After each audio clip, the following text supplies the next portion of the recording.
কোথাকার। তাতে kiss kiss করেছিল না? যদি আর একটা কথা কইছিস তো তোর মুখ আমি সুতো দিয়ে সেলাই করে দেবার কিন্তু বলে দিলাম। হ্যাঁ, তাহলে আমি শ্বশুর বাড়ি যাই গোস্ত চাবা খাবো না কেমন? পিঠে খাবার কে করে, পিঠে খাবার কে করে? এত পাঁচ যে আমার জ্বালাতে জ্বালাতে আসতেছে তাতে আমার সহ্য হচ্ছে না, তুই বুঝতে পারতেছিস না?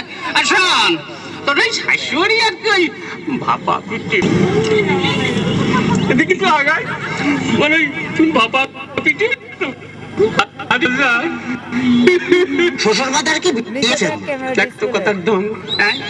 বিয়ে করেছি কিনা? বিয়ে না করে তো নেই শ্বশুর বাজার। ভিডিও তো ভুল আসছে না। কপাল, আমার কপাল, আমি একেবারে দেখেছিস। তাহলে আমি শ্বশুর বাড়ি যাই গোস্ত চাবা খাবো না কি?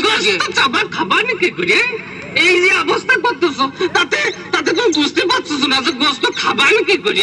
তোর সাথে মেয়ে বিয়ে দিয়ে আমি ছাই খাইছি, ছাই। ছাই খাতে গেলেন আমার কাছে কলি তো